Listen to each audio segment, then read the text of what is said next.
नमस्ते साथियों, आप सभी का स्वागत है आपके अपने ही कार्यक्रम ग्रह नक्षत्र में। साथियों, आज हम बात करेंगे उन जातक जातिकाओं के बारे में जो जीवन में बिजनेस शुरू करना चाहते हैं, व्यवसाय शुरू करना चाहते हैं और वह इन सपनों को साकार करना चाहते हैं जो व्यक्ति कई सालों से देख रहा होता है। क्योंकि जिस फील्ड में उनको नॉलेज होता है वह व्यक्ति उसी फील्ड का व्यवसाय शुरू करता है।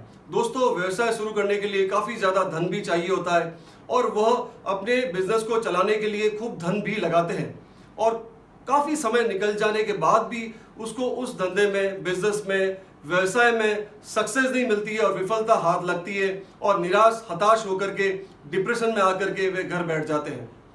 दोस्तों, कुछ समय गुजर जाने के पश्चात फिर वे हिम्मत जुटाते हैं और फिर कोई नए बिजनेस में, व्यवसाय में लग जाते हैं, खूब पैसा लगाते हैं, लेकिन फिर वही निराशा हाथ लगती है, ना उनको सक्सेस मिलती है।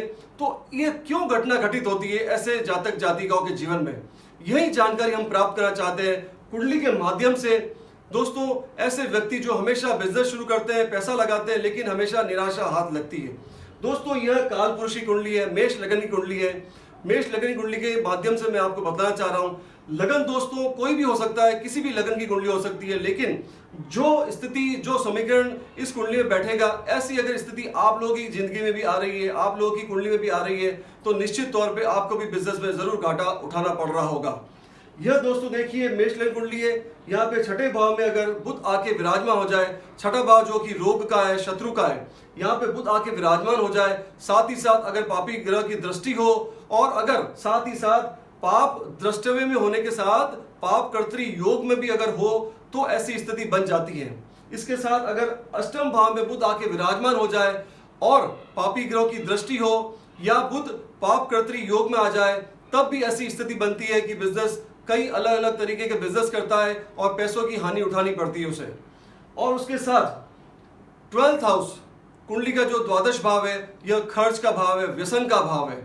यहाँ पे अगर बुध विराजमान हो जाए और पापी ग्रहों की दृष्टि आ जाए बुध के ऊपर या बुध पाप कर्तृ योग में आ जाए, तब ऐसी स्थिति बनती है जो व्यक्ति बिजनेस करता है, मेहनत करता है, परिश्रम करता है, प्रयास करता है, लेकिन उसको अपने बिजनेस पे विफलता हाथ लगती है और निराश होकर के वह घर पे आके बैठने की स्थितियां बन जाती हैं। दोस्तों, अगर आप लोगों की कुंडली में भी अगर ऐसी स्थितियां बन रही है तो आपको समय रहते हुए कुंडली का विश्लेषण जरूर करवाना चाहिए। दोस्तों, मैं कई बार अपने कार्यक्रम के माध्यम से बताता हूं, कुंडली आपके जीवन का एक आईना है। जिस प्रकार से हम आईना देख करके अपने आप को संवार सकते हैं, अपने आप को बेहतर बना सकते हैं, उसी प्रकार से कुंडली के अंदर भी जीवन की हर एक चीज, हर एक पहलू छुपी हुई है। समय रहते हुए अगर हम इसका ज्ञान लें, इसका विश्लेषण करवाएं, इसके बारे में जानकारी प्राप्त करें अपने जीवन के बारे में, तो हमें कई ऐसी परेशानियों से हम निजात पा सकते हैं। पहले ही हम उन चीजों को भाप सकते हैं। और अगर किसी भी जातक जातिका की कुंडली में अगर बुध अगर पीड़ित हो रहा है, पाप कर्तृ योग में आ रहा है, छठे, 8वें और 12वें भाव में आगे विराजमान हो जाता है, ऐसे व्यक्ति को क्या उपाय करना चाहिए जिससे उसका बुध मजबूत हो और बिजनेस में उनको सफलता प्राप्त हो? तो दोस्तों, ऐसे व्यक्ति को सवेरे उठ करके हमेशा गाय को हरी घास खिलानी चाहिए। यह कर्म करेगा तो व्यक्ति जरूर सक्सेस होगा और सफलता प्राप्त होगी। साथ ही साथ बुधवार के दिन सुबह अपने नित्य कर्म से निवृत्त होकर के गणेश प्रतिमा की पूजा अर्चना करें और हो सके तो गणेश मंदिर जाकर के भी भगवान का आशीर्वाद प्राप्त करें। साथ ही साथ आप हरी चूड़ियां दान दे सकते हैं किसी भी सुहागिन को। इसके साथ आप श्रृंगार का जो भी सामग्री होती है वह भी आप किसी सुहागिन को दे सकते हैं दान के स्वरूप में। इसके साथ साथ आप हरे कपड़े, हरे वस्त्र आप दान करें जो कि बुध का रंग है हरा। और अगर आप खुद हरे कपड़ों का धारण करें जिससे भी आपका बुध बलवान होता है।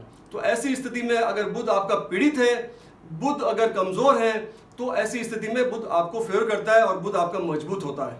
तो यह उपाय आप करके देखें, निश्चित तौर पे आपको जीवन में सक्सेस मिलेगी और जो भी आप बिजनेस करेंगे वापस नए सिरे से उसमें आपको सक्सेस प्राप्त होगी और आप बिजनेस में सक्सेसफुल होंगे। दोस्तों, जीवन में ऐसी कोई चीज नहीं है जिस पे आप विजय प्राप्त नहीं कर सकते।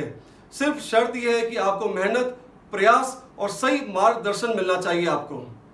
तो दोस्तों, आपके जीवन में भी अगर ऐसी कोई घटनाएं घटित हो रही है तो आप मेरे कार्यक्रम में कमेंट के माध्यम से अपनी परेशानियां भेज सकते हैं। मैं पूरी कोशिश करूंगा कि अपने कार्यक्रम के माध्यम से जो भी परेशानियां आ रही हैं आपको, मैं आपकी कुंडली का विश्लेषण करके, कुंडली को देख करके जो भी परेशानी है आपका, उसका मैं आपको जवाब दूंगा और कोशिश करूंगा उपाय के द्वारा आपकी जो परेशानी है उसको आप निजात पा सकें। दोस्तों, मैं आज अपनी वाणी को यही विराम देता हूं। आप खुश रहिए और स्वस्थ रहिए, इन्हीं कामनाओं के साथ। नमस्कार।